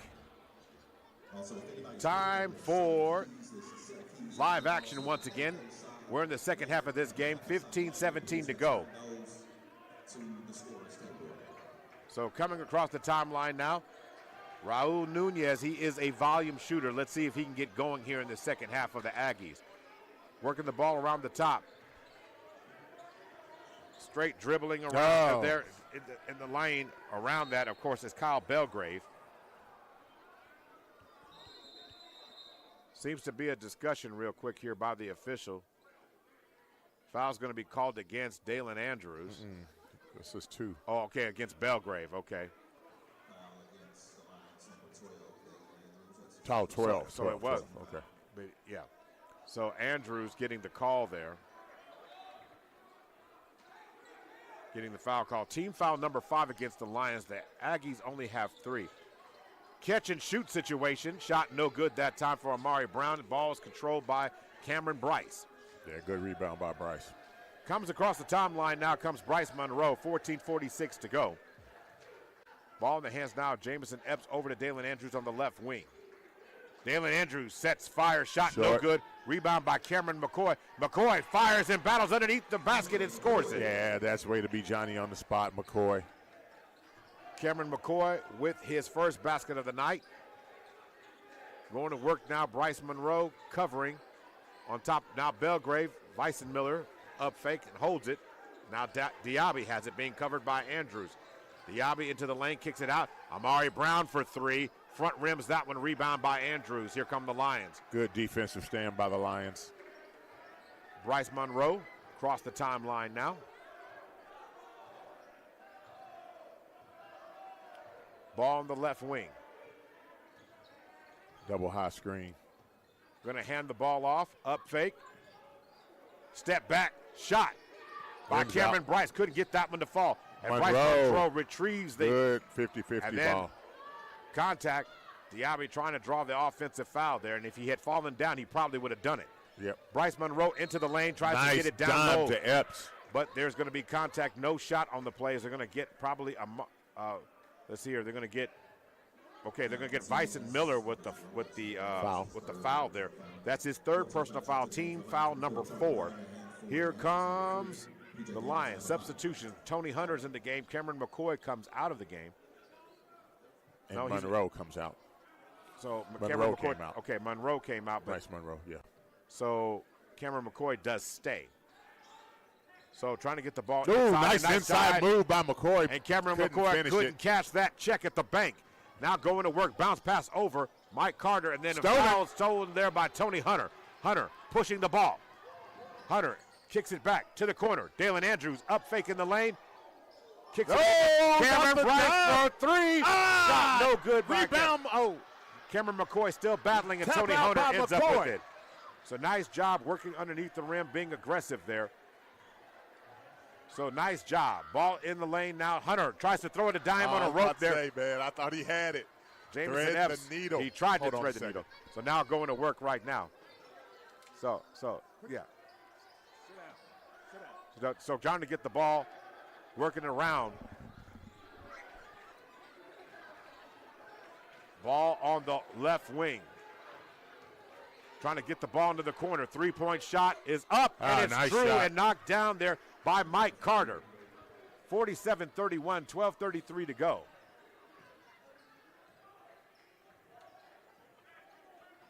Dalen Andrews now gets it over to Cameron McCoy.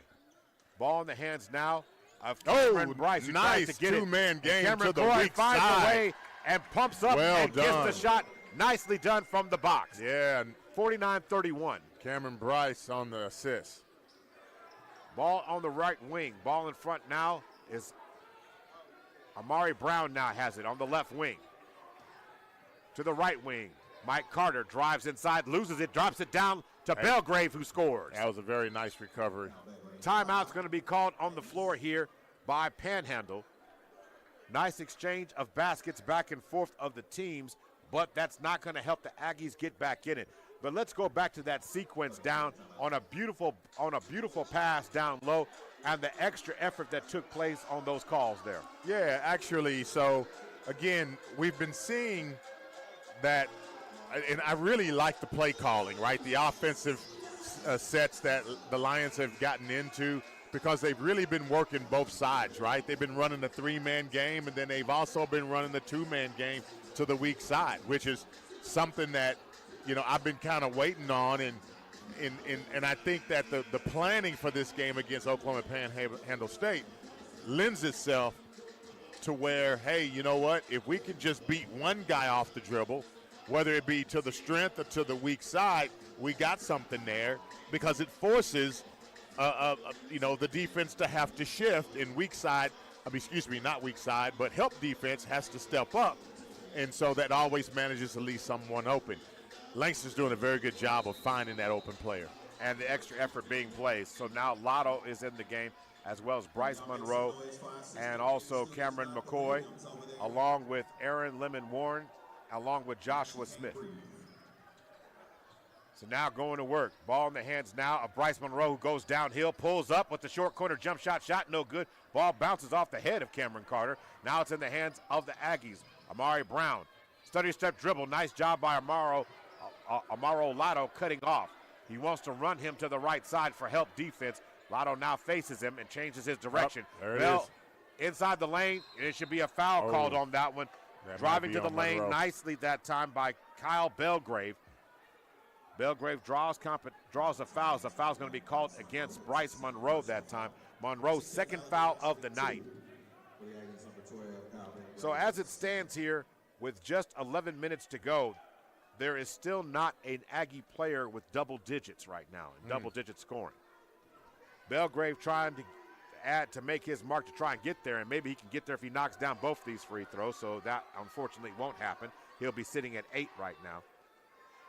Belgrave back at the free throw line. 49-33 is the score. Team foul situation. Langton has 16 fouls against Panhandle's 4. Belgrave short arms that one, and Amaro Lotto picks it up off the glass, grabs it. Bounce pass up to Cameron McCoy. Hands off to Bryce Monroe. Bryce. Ball in the hands now of Lemon-Warren. Back over to Bryce. Monroe drives down to the box, and Monroe goes like a big man supposed to do on the box. He drove down to the box, Gary, and put up, just muscled it in there, 51-33. Yeah, they're man-to-man defense, so as soon as Langston rotates around to where it's a weak side attack, I mean, Monroe is taking advantage of that big time. Stepping through the double team is going to be stolen there by Lemon-Warren up to Cameron McCoy. McCoy spinning inside. McCoy rolling it off his fingers. Can't get that shot to fall. Yep. Nice rebound that time by Mike Carter. Good try by McCoy. Kind of got himself a little deep under the basket. Had to try to recover and shoot at the rim. Rimmed out. Mike Carter drawing the attention of Amaro Lotto through the screen. And good defensive play by Lotto. Steal, gets the ball in the hands of Monroe. Monroe down low to Josh Smith. And he drops it with a beautiful dive. Monroe was money on that pass again. 53-33, and the Lions have pushed the lead to 20. It is the largest lead of the contest right now. Langston led by 15 at the end of the first half, and somehow, some way have now pushed it all the way to 20, and they've done that with great defensive intensity and great ball pressure at the top. Ball's loose, recovered there on that play by Kenson Grant Brown. Into the corner, Mike Carter has it. Ball nearly taken. Shot clock violation. Nobody was watching the clock. Yep. Again, while everybody's looking at the ball, somebody got to keep an eye. Clock. They should clap their hands. These are mistakes young teams make, So Monroe comes out of the game. So now going to work, Jamison Epps returns. Dalen Andrew has it, or will have it in just a second. So Josh Smith, Lemon-Warren, Amaro Lotto, and of course in the game right now, Dalen Andrews with the ball. Under 10 to play. 3-man, running that 3-man. Trying to work the ball around, and it looks like there's going to be a foul called down low against Kensington Grant Brown. He's trying to hold Josh Smith. Not going to be able to do that. Team foul number 5. 20-point margin, 9:18 to go in the contest. In the second half of this game right now, the Lions have outscored Panhandle 17-12. Oh, nice inside feed. Pass to Joshua Smith. And Smith, the legend of Joshua Smith, continues to grow. The young man has 14 points, trying to equal his 16 he had against Wayland. Ball now in the hands of Kensington Grant Brown. Oh, Lotto on the steal. Oh, almost but stole he it. gets the ball back in the hands of Diaby, who dumps it down low to Mike Brown. Mike Carter, who turns and fires. Rebound, no Epps. So nice Good job there by defensive Epps. stand by the Lions. Epps now with 10 rebounds on the night, 7 points. 8:40 to go. Watch this possession. 15 seconds on the shot clock now. It's Joshua Smith, who's all of a sudden exploded. Epps stepped back on the cross. Off the glass. Did somebody say the bank was open? Off the glass. That one down. And now Jamison Epps with a double-double, 10 points and 10 rebounds on the night. You said it. You called it, Mo. Ball on the right wing. Brown being guarded by Smith. Smith trying to guide him inside, and Brown takes the bait and shot. A contested shot. Nice. What a shot. Great defense by Langton. Great defense. Better shot by Amari Brown. Most definitely. Amari Brown was smooth on that one. That turnaround, Jay, that reminded me of some of the great shooters I've seen, the way he turned around. That was Paul Pierce-esque on that shot there. Going inside, ball's going to be stolen that time. Nice job on the steal. Going to throw the ball up to Mike Carter. Carter hangs in the air and finishes on top of Jamison Epps. But a better play that time by Caleb Stevens, who started the break. Pressure in the backcourt against Dalen Andrews being applied by Grant Brown. 7.5 to go in this game, lead up to 21. Nice give and go with and contact going to the basket with a nice pass from Andrews. Yes. The guard play tonight, the passes tonight is something to get excited about. The offensive efficiency is just up tonight for the Lions. I am very impressed with what we're seeing here tonight. The ball movement, the sharing of the ball, really, really looking for your teammate, right? Epitomizes the style of team basketball that's needed. And I'm really encouraged by what we're seeing with these young men, especially with Mario McKinney being out. They're starting now to develop this rhythm, and it's happening with these backup point guards, right? The newer guys and the guys who Eagle F.A. he walked. Yeah, he walked. So big man like that can't get away with a walk. Eagle F.A. just getting back in the game for the first time. He grabbed the rebound and then took a misstep, but I just think it was a large one step. I didn't think he traveled. He drug his pivot. So now going to work here. The ball on the right side now. Nice job trying to get some airspace as Andrews. And the ball nearly stolen by Eagle F.A. that time. Eagle F.A. working back to get harder. He got called on the reach.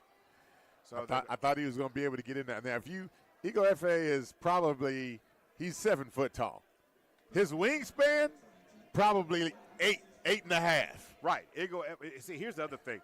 When Eagle F.A. gets smaller, the arms get longer, and the officials see everything he does. Oh, he can't get away with nothing. I mean, you know what, and I'm going to say this, and I hate the expression, Eagle F.A. can literally scratch his knees standing up.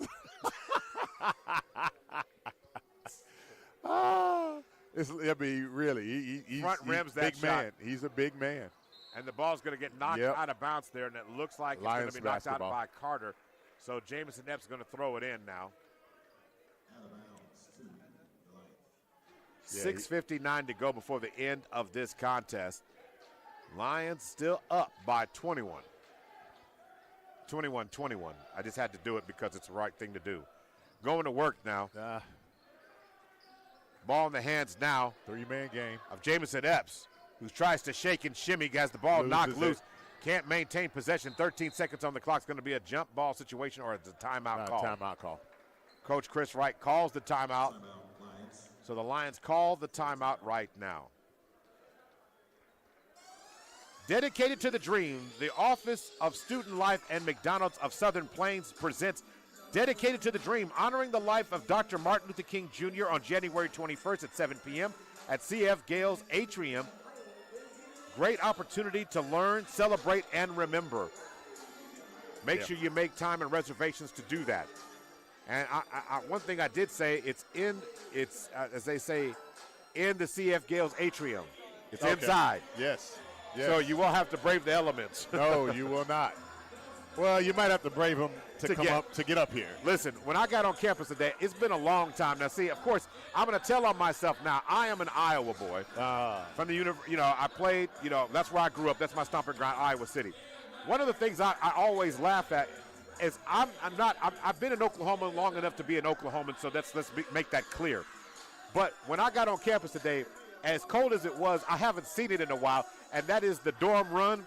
When you're trying to run from one dorm to the other because it's so cold, and you didn't bring your coat because you didn't think you was going to need it, but then you took off running. And so I saw several college students today running from one end of the campus trying to get there. Hey, what you doing? Say, I'm trying to get there, man. Holler at you in a minute. And they just take it off running because it's cold outside. Right, right. And the the campus is a lot bigger with the housing being, out on the outskirts of the campus compared to when I was here. But that's one of the reasons why we call it the Hill.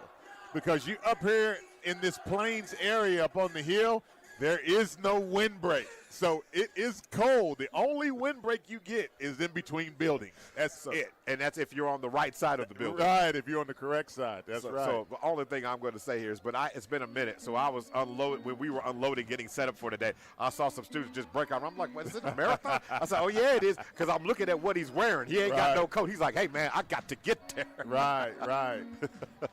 So that's just how that one runs today. And it don't matter how many coats you have on.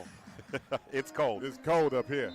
All right, going to work right now. Ball in the hands of Jamison Epps on the inbound play. Bryce Monroe backs up to the logo. 16 seconds on the shot clock. Ego Efe with the screen. Monroe in the air, makes a pass. Lotto for three. He can't get it to fall. Jamison Epps tries to get it, and it's one of those type of things. I don't know who that foul is on. I really don't know. It looks like it could be on, I think it's on number 5. It is. It's on Mike Carter with the push. So Jamison Epps to the free throw line. Jamison Epps with a double-double tonight, 11 points and 10 rebounds. There are officially 3 lines in double-digit scoring. Joshua Smith with 14 points. And then you're talking about Jamison Epps with 11, also Bryce Monroe with 11. So looking at how efficient those guys have been, Lions playing a good game on a cold night. And again, that least seems to be a conversation here by the officials. Down with Jamison Epps, not really sure what that's about. We want to give a shout out to good friend and former Langton University president, Who would Dr. that Kent be? Smith. Oh, the doctor's listening. He is dialed in, watching the game from Omaha, Nebraska. Wonder how cold it is up there, Doc. All right, going to work right now. Ball on the right wing. Mike Carter backs it up. Trying to drive into the lane. Down low, nice job by Diaby getting the space. Rebound, Ego Efe. Ego Efe pulls it down, and Jamison Epps has it. 6 minutes to go in this contest. Lions still remain their 21-point lead. Dalen Andrews with it. Going to get the ball in the hands now. Jamison Epps. Epps looking for a screen. Decides to unload to Andrews.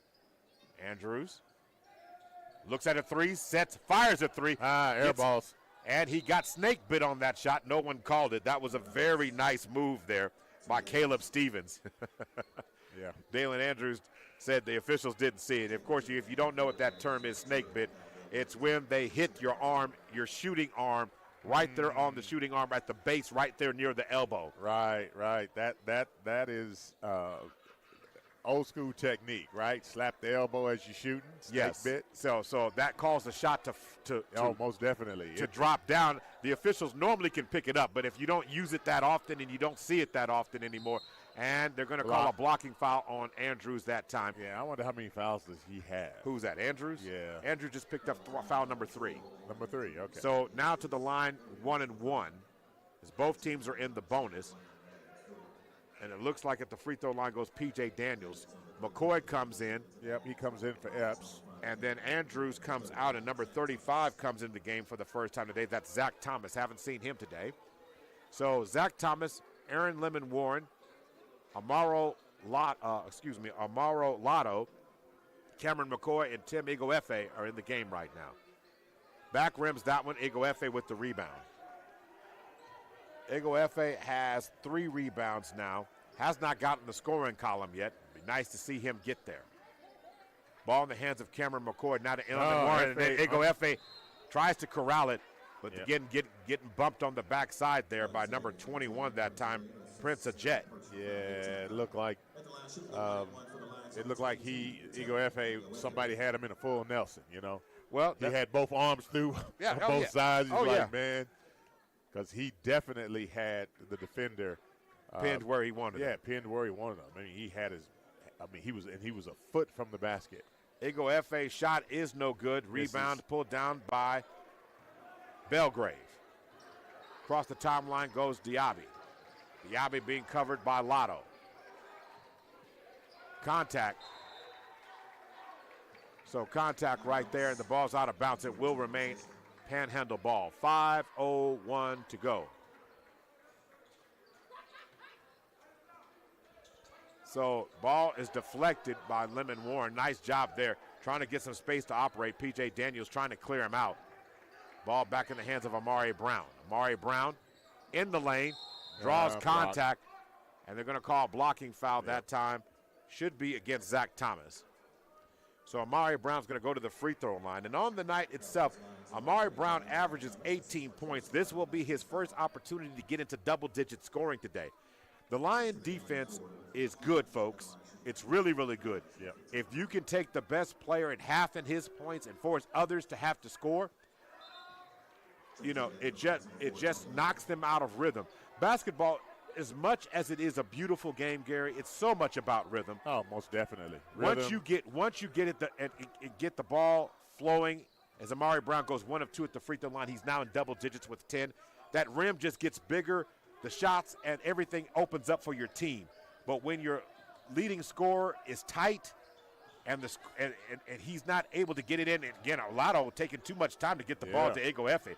Ego Efe turns around, hook shot, turns and kisses it in. And nice job by Ego Efe. The only thing I don't like about that shot by Ego Efe is he's 7 foot. Now, grant you, the guy who's guarding him down on the box, Ajet, is 6'7", but the point is he's fading away with that turnaround jump shot. Yeah, he is, but again, a big guy like that with arms like that, he should be good to take that shot anywhere from 5 to 10 feet. So you like that shot? I like that shot for a 7-footer. Yes. Well, I tell you definitely. what.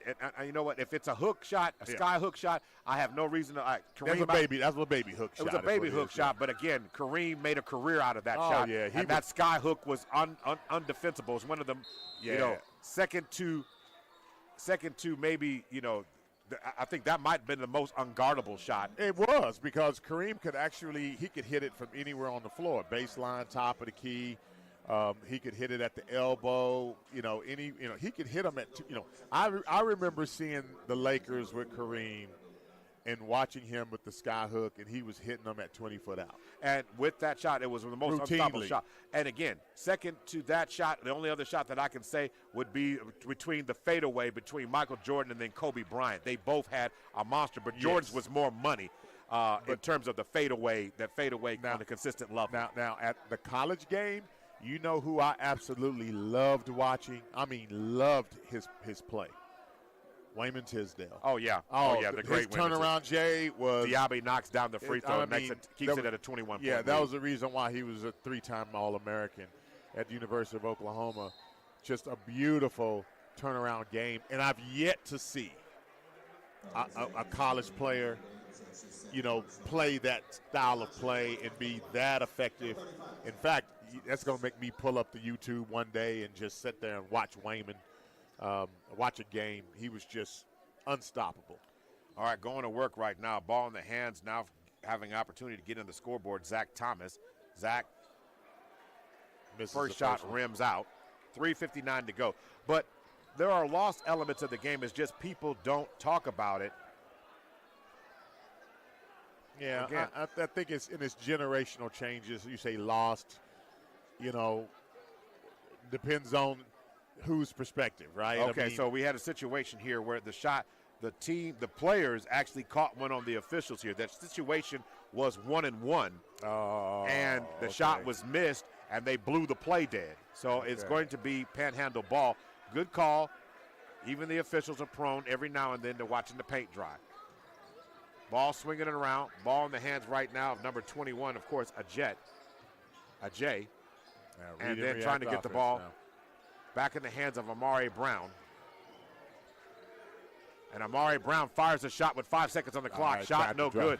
And then trying to throw the ball ahead. Cameron McCoy has it. Turnover. He throws it, turns it, throws it short. Now, back in the hands now. Steady dribble by P.J. Daniels. Daniels back in the hands of Amari Brown. Amari Brown really wanted that foul call on that last shot. Did not get it, but he's going to have another opportunity here. Let's see if Amari Brown gets going. Brown on the logo. Into the lane. Contact. Shot. And they're going to ask now if that shot should have been goaltend. And they're going to ask the question. So they're going to count the basket for Amari Brown. Wow, and the foul. And the foul. So Ego Efe going up.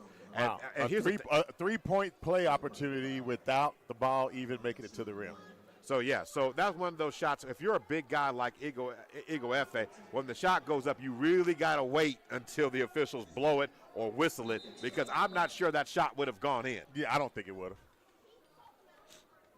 But not needless to say, you made contact with it, it's goaltending. Yeah, he got to it too easy. And that shot is no good there by Amari Brown. Amari Brown now on the afternoon has 12 points in the game itself. 61-42, 3 minutes remaining. Ball on the left wing right now. What was that called? Defensive foul on Langford. So Langford just getting in the game. He draws a foul against Ego Efe. Ego Efe this evening has played 7 minutes. 7 minutes, 2 points. Maybe it's 7 minutes now. How about points 3 and 4? Nope. Well, at least not 4. He can still get 3. Yeah, he can get 3. See if he can rise up on the shot. And he front rims that one. So, as you said, no, I was hopeful. Well, I mean, I saw on the second shot, the ball had a sideways rotation to it. So now trying to get the ball deflected there. Stolen by Lemon Warren. Going to pass the ball up to McCoy. McCoy off the glass, kisses it in, nicely done. So McCoy now has 6 on the afternoon. So also in the game, Tony Hunter missed that on the personnel change. So you got McCoy, Ego Efe, Lemon Warren, Hunter, and Cameron McCoy and Ego Efe on the floor. Shot, no good. Rebound, Lemon Warren. By Lemon Warren. That shot was by Vyson Miller, by the way. By the end of this possession, it will be under 2 minutes to go in the game. Cross the timeline now. 2:01. And the ball is going to be deflected out of bounds by Tony Hunter. So 1:57 to go. Going to inbound the ball. Hunter throws it into McCoy. McCoy lobs it up high to Ego Efe. Ego Efe goes to work on the inside. A nice move by Ego Efe. Shot no good. And the big man, he landed out of bounds. But going to work, 144. Langford now has it. Ego Efe. Ball on the outside. Langford fires a 3. He can't get it to fall. McCoy does. And now we're going to work the ball up in the hands as Zach Thomas takes it across the timeline now. Should get it right down to the big guy. Let him go to work. Ego Efe stepping out high. Ego Efe has it above the circle. Lemon Warren fires a 3. And he knocks it in. That's his first 3 attempt tonight. It's his first 3-point. It's actually his first basket of the night, to be honest with you. And again, adjusting to a starting role, but your role is different in different circumstances. Right. No, I mean, he's played extremely well tonight, even though the stat sheet doesn't show it. What he does for the team is priceless. So, as it stands right now, Langford could not find the ball when he got the position, leads to a turnover. Yep. So 1 minute to go. I tell you, Mo, I mean, Lemon Warren, McCoy, I'm talking about these unsung, heroes, right? The guys who are in there and they just do what you want them to do. Especially tonight, Jamison Epps.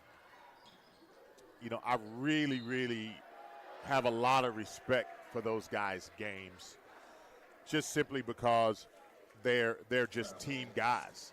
They exude teamwork. I mean, I really am impressed with what I saw today from Tony Hunter, and of course, it's good to see, the point guard, the court leader, Bryce Monroe, get going today, and then, man, Mr. Smith. I'm calling him Mr. Smith tonight. I mean, he leads all scorers, but really came in and just played well within himself and contributed. This, even though, again, we're looking at 45 seconds, there's only 66 points scored.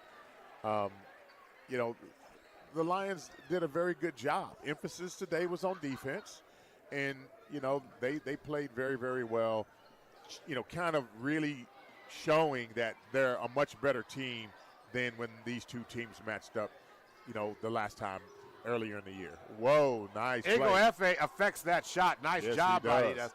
3-point shot attempt from the corner, and that shot is nicely knocked down there at close to the end of the game here. That shot was knocked down by Grant Brown, and Grant Brown shoots 38% from three. So the lead remains 22, 17 seconds on the clock, so they're going to go ahead and dribble it out. So the final score of this contest will likely be, as the final seconds tick away, 67-45. That is the final score of tonight's game. The Lions are victorious, extend their win streak overall, I do believe now is to 10 games. So it's a 10-game win streak. Overall, they improved to 15-2 overall and 11-2 in conference. And more importantly, depending on the results of other games tonight, they still will maintain that one-game lead above Nelson in conference overall. Panhandle, on the other hand, falls to 6-13 on the season. Their streak in the game now ends up being, I do believe they're going to end up a 2-game losing streak now as they fall to 4-11 in conference play. So, Gary, when we're looking at the overall way this game ended tonight, it was basically a wire-to-wire win for the Lions this afternoon. Although the points didn't get above 70, right, I'm happier with the offensive efficiency in this most game. Definitely. It looked good, and it was really, really good on so many levels, and it's something to be excited about with this new lineup. And I'm talking about the Lions may be onto something. Joshua Smith, in the 2 games we've covered this week, that young man has had a heck of a week. Yes, he has. And he hasn't had to get to 20 points to do it. No. I'm just impressed because if he's the anchor and becomes the anchor, now the offense has more space to operate for the guards. Yeah, I mean, even though I do really have a ton of respect and love how, Joshua Smith and the guards that stepped up tonight with Mario McKinney not being on the floor, I do want to give a shout out, and I hope he's the player of the game, and that would be Jamison Epps, Mr. Double-Double tonight. He did it, rebounding and scoring. Yeah, and again, Jamison Epps is the team's leading rebounder. He averages 7. He's going to have 11 tonight. Yep. And to go with his 11 points. Yep. So 11. it's a true double-double, and we can call him the LU player of the game. But what I am going to say here is that's big-time news there because, again, that allows a guy new roles, new space to operate. Now, we'll have to see what this offense does when Mario McKinney comes back and gets a little bit healthier.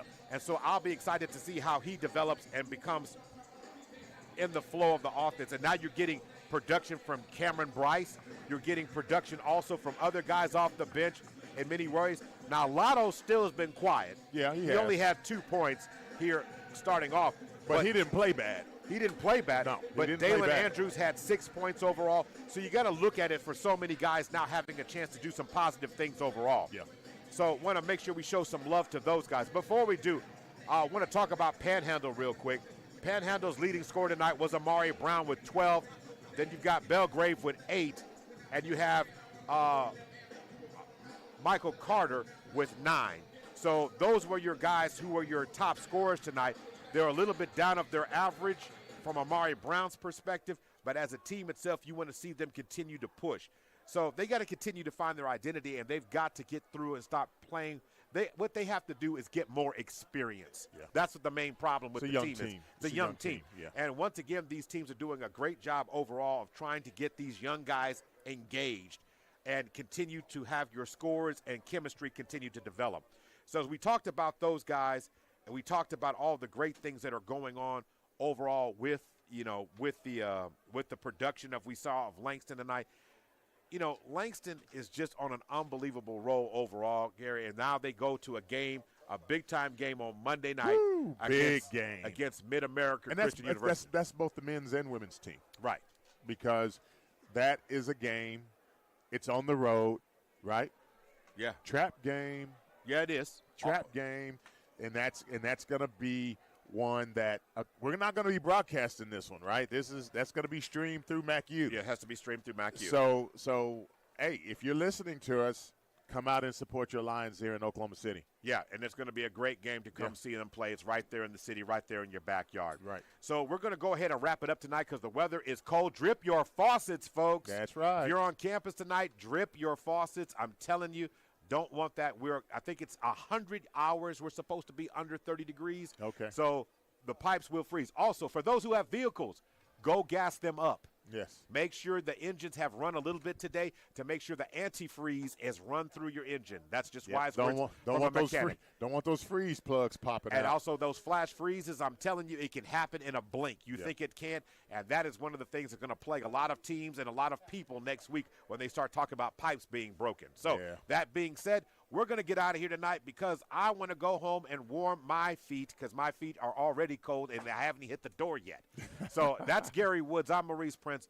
We'll keep looking on PPBC for our next upcoming broadcast. But again, the Langston girls win earlier today against Oklahoma Panhandle State by 27, 64-27. And then the boys win by 22, 67-45. Both teams should be ranked next week in the top 25. They better be ranked next week. If not, you're going to have to hear from Gary. I'm just going to tell you that now. I'll start the broadcast out. talking noise about it. All right. You guys have a great night. L's up. Tonight's game being brought to you